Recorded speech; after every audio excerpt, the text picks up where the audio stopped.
Well, I have to tell you, I arrived here today and went into the, I guess you call it the green room back here. And this, I guess, is the clicker. I look up and I see, my worst nightmare, Tony Blair, is making a speech. What do you do? How do you follow that? Then, being the optimist that I am, I said, it could have been Bill Clinton, right? So...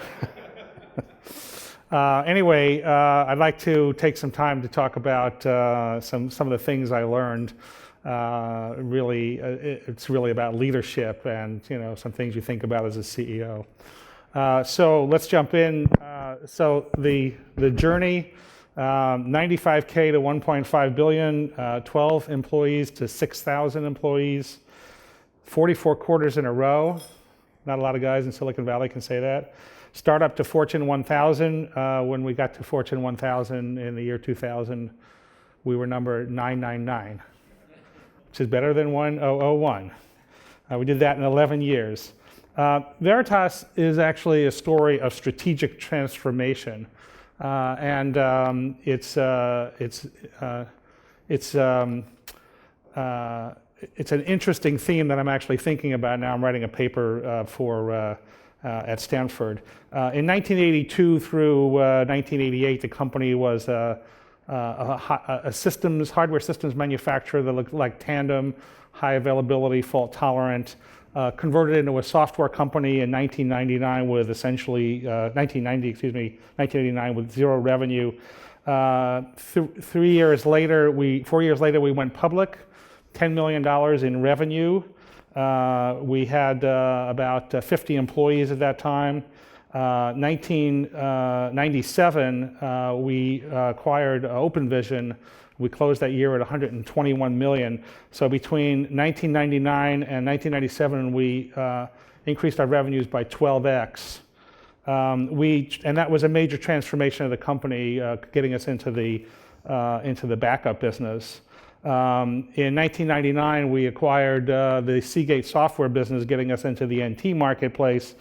In 2000, we reached Fortune 1000 status, and then we hired a new CEO and had a transitional year in the year 2001. And that was also a 12x over 4 years ago, interestingly enough.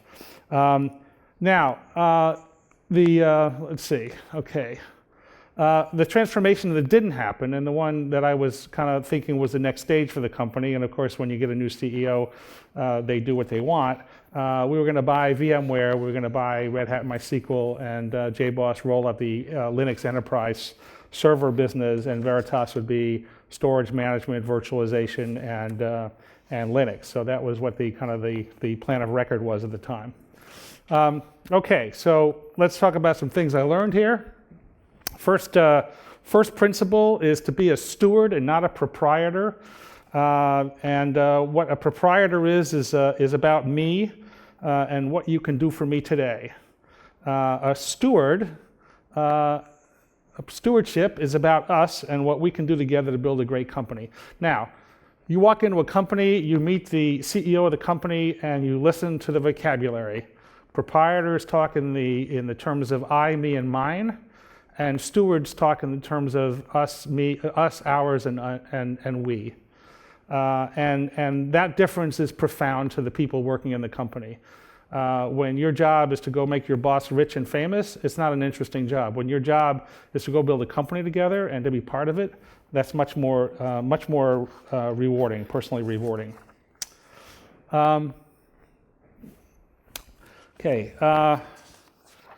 Be visible and be invisible. So what does being visible mean? Being visible means being accessible, visible, and around with your employees all the time. I sat in kind of the middle of no place. I was in an area that wasn't a corner. It was kind of an edge. I had a glass wall in my office. I didn't sit near any other executives. And I had no administrative assistant for the first 9 years as a CEO, so that I'd be accessible to people. My door was always open. I was in the high traffic area, et cetera. I spent lots of time, going around the world and going into town hall meetings. It is the job of the CEO to be visible, pervasively. However, the real business of leadership is invisible. The real work is sitting around and thinking about who am I, what am I doing, what are my objectives, what does leadership mean, and how do I accomplish that? I define leadership as creating an environment where you attract the best and the brightest people. They can independently apply their judgment and energy to advance the vision and mission of the company. They achieve a personal sense of accomplishment in that, and they share in not just the financial rewards, but the psychic rewards. Now, if leadership is creating that environment, the invisible part is sitting there and saying, well, what do we do to make that happen? Because creating an environment is a kind of a very mushy term. It isn't about management. Management is kind of, collecting multiple people and trying to get them to work together to accomplish some task that an individual can't do by themselves. Glamorous is the opposite of leadership. Don't get confused. It's not about me. A leader has to put the people in his organization always first. The simplest example, I never once in my career got off an airplane and was met by someone from Veritas in some remote location and permitted them to take my bag from me, ever. When you're doing the glamorous things, you're just doing your job for this team. It kind of feels like when I was in. I go on TV, I go on CNBC when we do quarterly earnings reports, and I'd have to show up in Mountain View at 4 o'clock in the morning, because that's the way it works, 3-hour time difference. And I felt like what I was doing was the same thing that our engineers were doing when they were up all night fixing a bug for some customer. I was just doing my job for Veritas in the middle of the night. Warning of danger, I can tell you that glamour is seductive, very seductive. You need to be very careful not to get caught up with that. If you're loyal to one, you're loyal to none. A leader has to be loyal to the mission and to the whole group above any individual. You don't have any friends. There is no one who is more special than the mission and everybody else in the company. And you may find someday that you have to, in fact, fire your co-founder. A very painful thing. Someone you kind of were friends with, you built it together, you have the relationship, and sometimes it just doesn't work out and you have to do that. A leader is the keeper is responsible for the well-being of everybody and the keeper of fairness and equity in the organization. The further you are from a problem, the less you know about it. The first line manager knows less than the individual, and the next manager knows even less. And when you get to the top, you really don't know anything about anything anymore. You're so far away from things. So you trade your situational knowledge for judgment and experience and perspective. Now, what this means is that since you don't have the data, what you really want to do in the process of running a business is you want to get the people who know what's going on in the room with you for two reasons. One, they know what's going on and they have all the data. And oftentimes we kind of have this fantasy of what we think is going on. And number two, whatever decision you decide on, you want to have those people have the same level of commitment that you do. So it's important that they're there and that they actually buy in and believe in what we're doing. The higher up you get, the fewer decisions you should make. This doesn't sound, kind of normal here. I can tell you, if you sit in your office, people will walk in 22 times a day and they will offer you a decision. And what you really need to do is you need to sit down and say, well, what's the impact of this decision? Have they thought about it? Are they more or less in the right quadrant? And what's the downside over here? Because it's all about allowing people to make decisions. When you allow them to make their own decisions, you're training them to actually be there when you're not there and to do the right thing for the company. So even if they're not perfect, the decisions, it's better to train them to make their own decisions and to feel like they don't have to check with everybody for everything. And I have to tell you, when someone comes in to visit the CEO and says, we had this big decision and yada, yada, yada, and they go home and they tell their significant other, and at the end of the conversation, he said, it sounds like you know what you're talking about. Why don't you go make the decision and whatever you do is okay with me? Those people walk out, they're 2 inches taller when they walk out of your office. The more power you give away, the more you have. You empower individuals by giving them knowledge, authority, and you give them acceptable margin of error, of execution error. Now, The power part, the way you give power is you give knowledge. What I know and what you don't know makes me more powerful than you. A leader has the power to level this playing field and to diminish the politicization of the organization. If you think about organizations that are political, they're built on secrecy. Every level knows a little more than the next level, and the way you get ahead is you kind of figure out what the secrets are and you have to learn how to navigate. Now, the CEO is in a privileged position because you essentially have all the information. And the thing you can do is you can bypass everybody in between, you can go to the largest possible audience, and you can give that information out. We were an extraordinarily open company. One of the things that we did, to give you an example of how open we were, you know how every Monday morning you have the executive staff meeting, everybody gets in their room, you close the door, and everybody on the outside of the room was waiting for a little puff of white smoke to come out of the chimney, yeah? So what we did, and we were a big company, we were probably, $500-600 million. We said we're going to have an open staff meeting once a month, and every manager worldwide, which was hundreds of people, would be permitted to call in and listen in. Now, we didn't talk about everything, but we talked about, 95% of what we talked about. First time we had it, everybody called in, and about 3 months later, we only had about 10% calling in because they were all busy doing stuff because they figured out that what we were doing was just the normal stuff. Know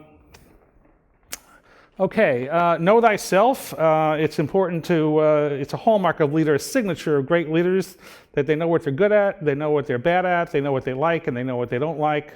Your job is to go figure out how to augment the things that you're not good at and augment the things that you don't like with other people. And it's also important to occasionally do a health check and figure out if you and other people are actually on the same page.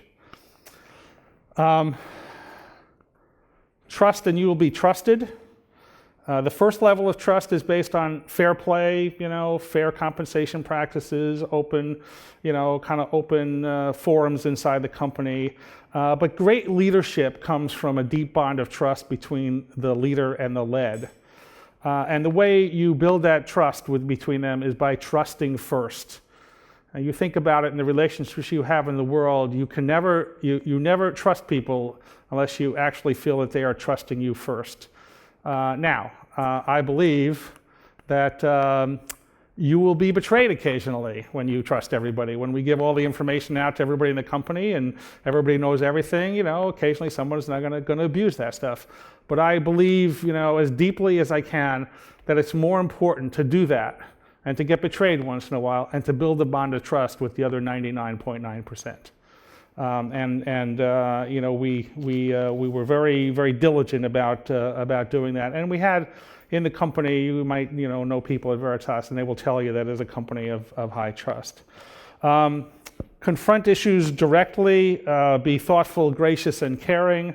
There's a lot of nasty things that you have to do in life. You have to, compete in the market aggressively. You have to fire people sometimes. There's lots of things you have to do in your job that are not so pretty. But I believe that you can do it all with caring and grace. You can treat every individual with dignity and respect. You need to kind of have the empathy. What would it feel like if I was on the other side of this? It's no cost to be a nice person, as nice a person as you possibly can while you're doing this.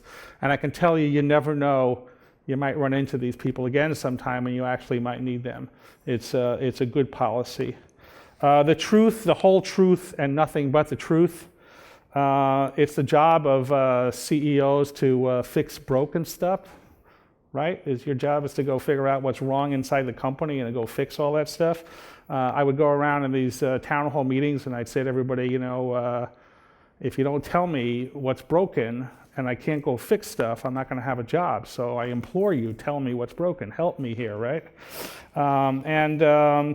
If everybody wants to kind of tell you what they think you want to hear and they want to tell it to you in the way that will make them look the best. And so you have to kind of work your way through that stuff. You have to find a way to convince people that you need to know the truth and that you have to honor the message. And let me talk a minute, a little story about the truth. In the year 1999, we were worried at Veritas. We were in a dead heat competition for every single deal with a company called Legato. And I was worried about not knowing enough about what was going on, about the essence of these things. And I asked my sales executives, I said, I want to know every single deal that was done in every single location. I want to know who won, who lost, and the ones we lost, I want to know what the price was. And I want to go figure out what's going on, with us, and I want to go figure out what's going on with them. And at the end of the first quarter of 1999, we tallied it all up, and we said, I think they missed their quarter. And then they announced that, they had a great quarter, and we did this the second quarter, and same thing happened. Third quarter, same thing happened. We figured they're selling this stuff, on Jupiter. We don't know where they're selling this stuff. Finally, the fourth quarter, turns out that they make an announcement just before the annual announcement. They make an announcement that says, we're going to be a week late in the announcement, and by the way, we missed the fourth quarter. And then the week later, they came back and said, by the way, we missed quarters 1, 2, 3, and 4. And the question is how did I know, and how come their CEO didn't know? And I know why their CEO didn't know, because I knew them well, and actually almost did a deal with them to merge the companies once. He used to sit in a corner. He had 2 administrative assistants. Nobody could talk to the guy. He was very, very remote, and he was listening to what people wanted to tell him, and they wanted to tell him things were great. There's life after death. In the course of events, there will be black days. I don't think there's anybody who's an experienced entrepreneur that hasn't experienced this. The days will be so black that all you will see is despair. There will be no hope. It will be black.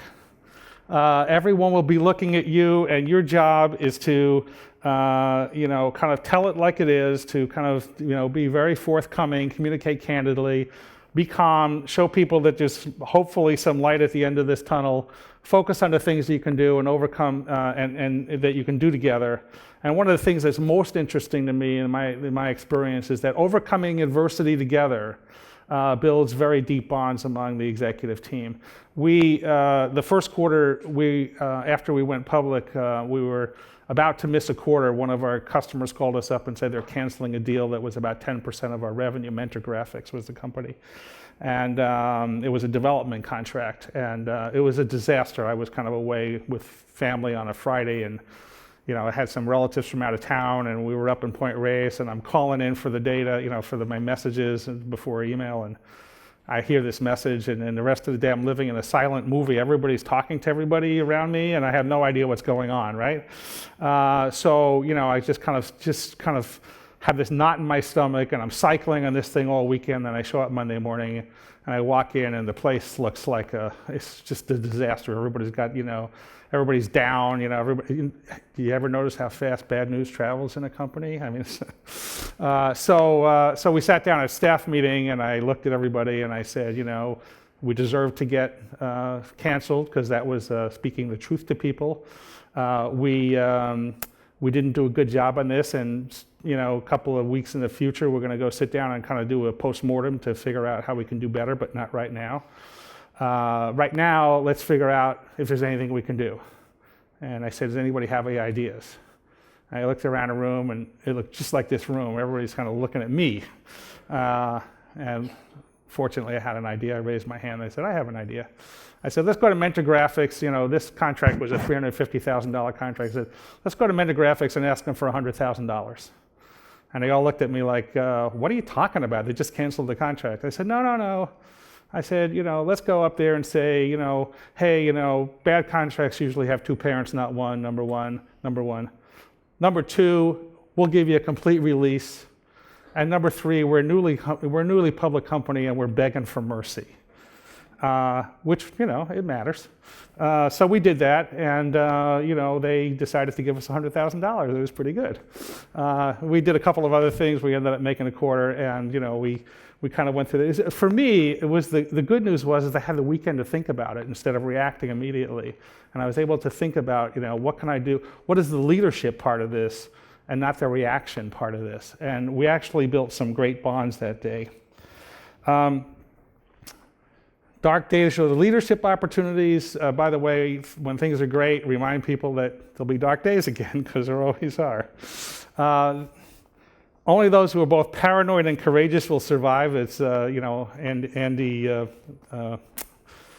Grove's Only the Paranoid Survive. It's actually the paranoid and the courageous. You have to not only be looking around you for all the bad things that can happen, but you have to be willing to do something about it. Every idea has a finite lifetime. You never know when and how that idea is going to reach its end. It's all about strategic transformation. That's what we did at Veritas. I showed you that chart. We were a hardware company. We became a software company, actually an OEM software company. We became a backup company. We went into new marketplaces, and I was prepared to do yet another transformation of the company. It's what makes great companies great. There are so many companies in this business that just go over the arc. Business is great, it's great, it's great, it's not so great, it's actually not so good anymore, and then they just go over the other side and they die.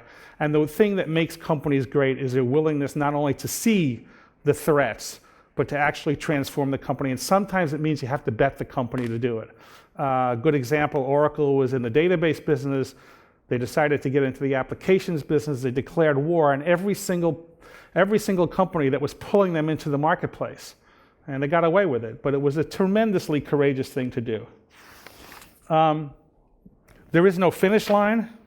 Building a great company is like building a cathedral. You probably aren't going to be there to see the end of it.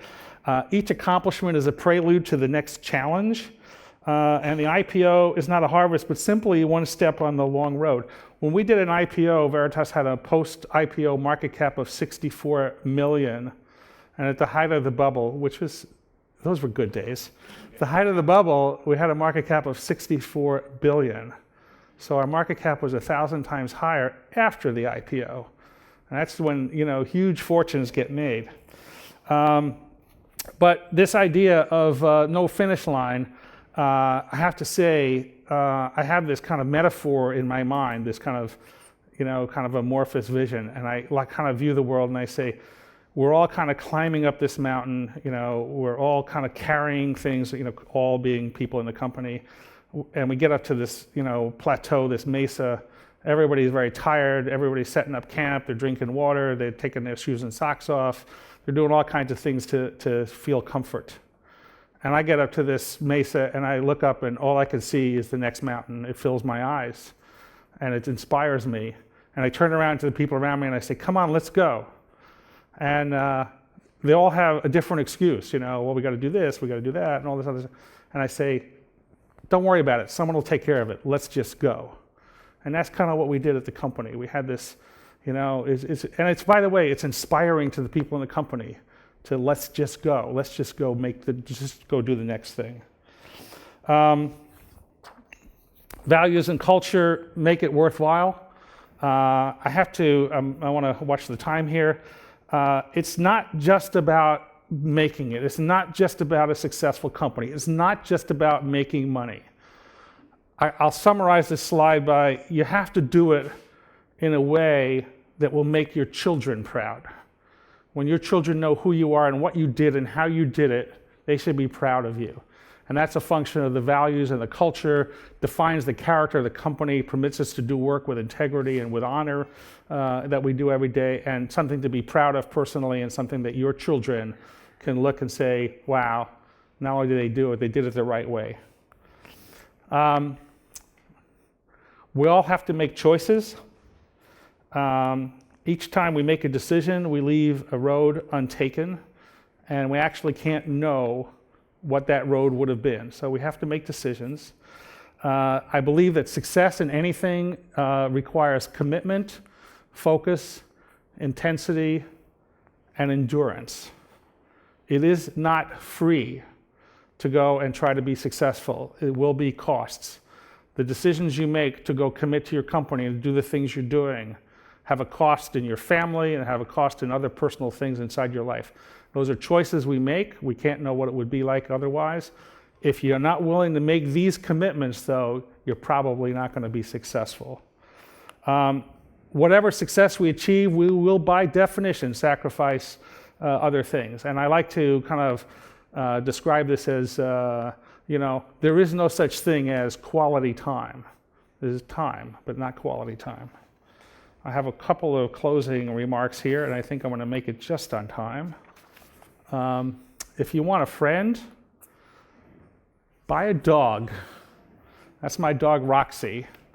And I can tell you, when I come home, no matter how bad a day, no matter what, she's happy to see me, and she thinks I'm the greatest. One final thought, and this is something I kind of words to live by. Regret for the things we did can be tempered by time.